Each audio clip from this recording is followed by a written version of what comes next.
आप सभी का स्वागत है सिनर्जी एडुटेक में। हमने शुरू की है chemical reaction and equation class 10 का चैप्टर। बैलेंसिंग हम डिस्कस कर चुके हैं। Types of chemical reaction discuss हो चुका है। उसमें पहली कैटेगरी थी कॉम्बिनेशन रिएक्शन। अब आज अपन शुरू करेंगे डिकम्पोजिशन रिएक्शन। मैंने जैसा कि पहले भी बताया था आपको, ये जस्ट अपोजिट है कॉम्बिनेशन का। कॉम्बिनेशन में अपन ने क्या किया था, एक या एक से ज़्यादा सब्सटेंस को कंबाइन करके सिंगल प्रोडक्ट बनाया था। अब आज डिकम्पोजिशन में क्या होगा, एक सब्सटेंस एक से ज़्यादा प्रोडक्ट में कन्वर्ट होगा। शुरू करते डेफिनेशन से। It is an opposite to combination reaction. Just opposite होगा। Single substance decompose to give two or more product. वहाँ पे क्या हुआ था, ए और बी ने मिलके बनाया था ए बी। आज क्या होगा, ए बी डिकम्पोज होगा ए प्लस बी में। एग्जाम्पल समझो, अपन ने लिया calcium carbonate, common name is limestone, सब जानते हो, सॉलिड स्टेट में होगा। जब तुम कैल्शियम कार्बोनेट को हीट करोगे तो ये डिकम्पोज हो जाएगा calcium oxide and carbon dioxide. तो देखो, ए बी कंपाउंड है, सिंगल सब्सटेंस है, ये ब्रेक हुआ टू सब्सटेंस में, टू डिफरेंट सब्सटेंस में। तो हुआ ना डिकम्पोजिशन, डिकम्पोज करना, ब्रेक करना। अब देखो, डिकम्पोजिशन के भी टाइप्स होंगे। टाइप्स किस बेसिस पे होंगे, आप ब्रेक करने के लिए जो एनर्जी प्रोवाइड करोगे। देखो, कोई भी चीज को ब्रेक करना होगा तो आपको एनर्जी प्रोवाइड करनी पड़ेगी। आप एनर्जी किस फॉर्म में प्रोवाइड कर रहे हो, in the form of heat, in the form of electricity, in the form of light. तो उसके बेसिस पे ये कैटेगराइज होगा। तो आगे चलते हैं टाइप्स ऑफ डिकम्पोजिशन रिएक्शन में। इसमें पहला कैटेगरी है थर्मल डिकम्पोजिशन, मतलब आप हीट सप्लाई करके किसी भी सब्सटेंस को ब्रेक कर रहे हो। तो when decomposition reaction is carried out by heating, जब आप हीट देख के सब्सटेंस को ब्रेक करोगे दो या दो से ज्यादा में, तो उसको बोलेंगे थर्मल डिकम्पोजिशन। जैसे आप देखो, यहाँ पे लिखा हुआ है कैल्शियम कार्बोनेट के ऊपर यहाँ पे हीट लिखा हुआ है। हीट मतलब आपने जब इसको हीट किया तब ये ब्रेक हुआ, रूम टेम्परेचर पे ब्रेक नहीं हुआ, हीट करने पे ब्रेक हुआ। तो ये कौन सी कैटेगरी हो गई, थर्मल डिकम्पोजिशन की।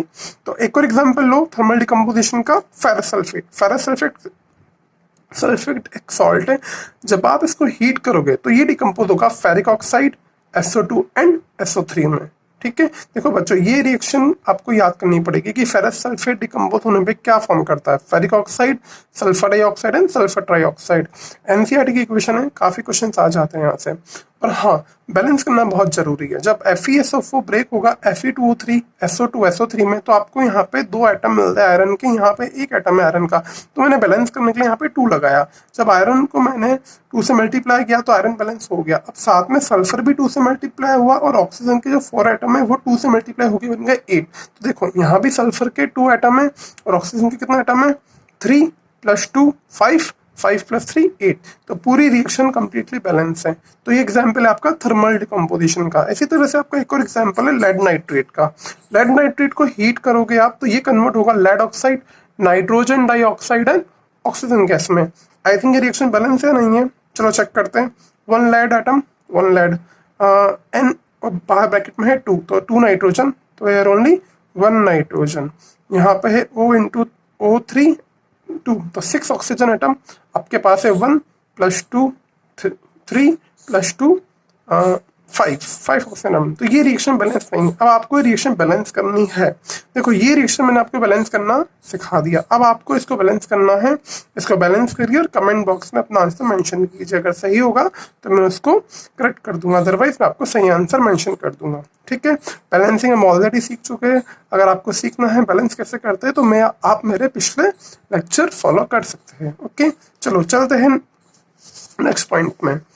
अब थर्मल डिकम्पोजिशन हो गया with the help of heat. Heat apply करके आपने डिकम्पोज किया। इसी तरह से सेकंड डिकम्पोजिशन है आपका with the help of electricity.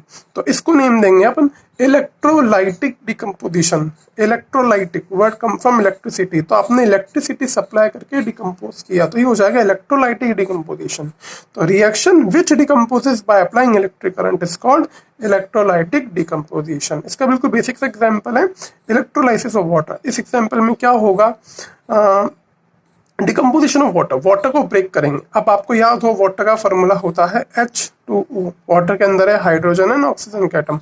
जब आप वाटर के ब्रेक करोगे मॉलिक्यूल को तो ये डिकम्पोज होगा इन द H2NO2, नीचे रिएक्शन लिखी हुई है। तो वाटर आपका ब्रेक होगा हाइड्रोजन एंड ऑक्सीजन में। अभी ब्रेक कैसे होगा उसके लिए पूरा अपरेटस यहाँ पे सेटअप है, और ये आपको एनसीईआरटी में भी ऐसा एग्जाम्पल मिल जाएगा एक्टिविटी के फॉर्म में, है ना। अब मैं आपको एक्सप्लेन करता हूँ ये डिकम्पोज कैसे हो रहा है। ये आपको एक प्लास्टिक जग है, इसमें आपने नीचे 2 होल किए, 2 होल लेके यहाँ पे आपने 2 पिन कनेक्ट कर दिए, कंडक्टिंग प्लेट कनेक्ट कर दिए और उसको कनेक्ट किया बैटरी से।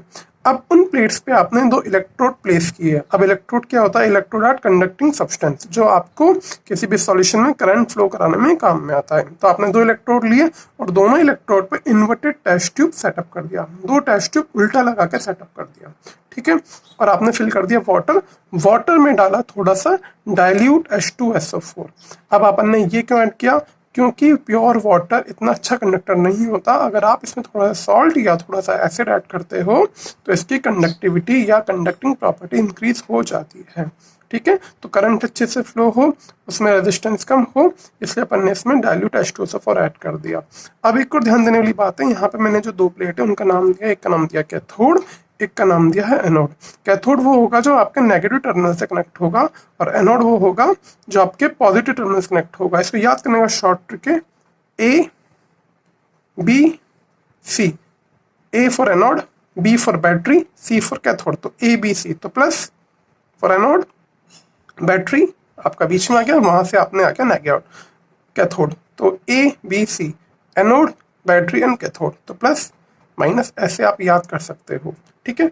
अब जब आप इसमें करंट फ्लो करोगे तो आपका वाटर डिकम्पोज होगा, क्योंकि इसको एनर्जी मिली है इलेक्ट्रिक करंट से, तो ये डिकम्पोज होगा, लिक्विड आपका डिकम्पोज होगा H2 gas and O2 gas. अब देखो ये गैस कहाँ कलेक्ट होगी? ये गैस कलेक्ट होगी इन इन्वर्टेड टेस्ट ट्यूब में, इन टेस्ट ट्यूब में गैस कलेक्ट हो जाएगी। अब आपको चेक करना होगा कि एनोड में कौन सी गैस है, कैथोड में कौन सी गैस है। तो देखो जब आप ये ऑक्सीजन गैस कलेक्ट करोगे और इस टेस्ट ट्यूब वापस सीधा करोगे, थंब हटाओगे, तो बर्निंग मैच स्टिक पास में लेके आना, आप देखोगे कि ये गैस कंबशन को सपोर्ट कर रही है, एकदम से जो फ्लेम का वो फ्लो होगा वो इंक्रीज हो जाएगा। पर जब आप हाइड्रोजन गैस को किसी बर्निंग मैच स्टिक के पास लाओगे तो पप साउंड आएगा, पप पप करके वो वहाँ पे साउंड क्रिएट होगा। इट मीन्स तो यहाँ पे जो गैस है वो है हाइड्रोजन, और जो यहाँ गैस है वो है ऑक्सीजन। अब देखो नेगेटिव प्लेट, हाइड्रोजन होता है कटायन प्लस चार्ज H+, तो ये कन्वर्ट हो रहा है H2 में। O is oxygen, oxygen is anion, तो ये कलेक्ट हो रहा है प्लस साइड में। तो ऐसे भी आप याद कर सकते हो, ऑक्सीजन इज एनायनिंग फॉर्म, तो ये प्लस चार्ज पे आया, और H2 होता है प्लस फॉर्म में, तो ये माइनस चार्ज पाया। तो अपन यहाँ से इजीली याद कर सकते हैं।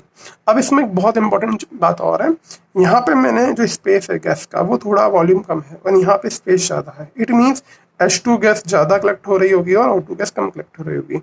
इस एक्सपेरिमेंट को और कुछ देर और कंडक्ट करेंगे, तो यहाँ पे H2 का वॉल्यूम इतना, सपोज इतना आया, तो O2 का जस्ट इसका हाफ मिलेगा। अब तुम सोचोगे ये कैसे हो रहा है, ये कैसे होगा? इसके लिए आपको इस रिएक्शन को करना पड़ेगा बैलेंस। यहाँ पे 2 हाइड्रोजन है, यहाँ पे 2 हाइड्रोजन, 1 ऑक्सीजन 2 ऑक्सीजन, तो 2 ऑक्सीजन यहाँ पर है, इसको भी 2 से मल्टीप्लाई करना पड़ेगा, तो क्या 2H2O। जब आप 2 से मल्टीप्लाई करोगे तो हाइड्रोजन हो गए आपके 4, तो आपको यहाँ भी 2 से मल्टीप्लाई करना पड़ेगा। अब आप देखो 2 molecule of hydrogen, 2 molecule of hydrogen give 2 molecule of water give 2 molecule of hydrogen and 1 molecule of oxygen. मतलब आपको यहाँ पे 2:1 का रेशियो मिलता है हाइड्रोजन और ऑक्सीजन में। H2 और O2 का जो रेशियो है वो है 2:1। जितना आप अमाउंट इसका लोगे उसमें 2:1 का आपको रेशियो मिलेगा H2O2 का। सपोज H2 आपको मिला 10 लीटर, तो ये मिलेगा आपको 5 लीटर, ये मिला 10 ml, तो ये मिलेगा 5 ml। तो जस्ट H2 आपका डबल होगा। तो स्टोइकियोमेट्री से समझ सकते हो, 2 गिव 2, 2 गिव 1। तो यहाँ से आप इसको इजीली समझ सकते हो। आई होप आपको इलेक्ट्रोलाइटिक डिकम्पोजिशन समझ में आया होगा। अपनी नेक्स्ट कैटेगरी है photo decomposition, means the decomposition which take place with the help of light और सनलाइट। तो ये अपन डिस्कस करेंगे नेक्स्ट वीडियो में। आई होप आपको इजीली समझ में आया होगा। फिर भी आपको कोई डाउट आता है तो आप मुझे कमेंट बॉक्स में मेंशन कर सकते हैं। I hope you like this video.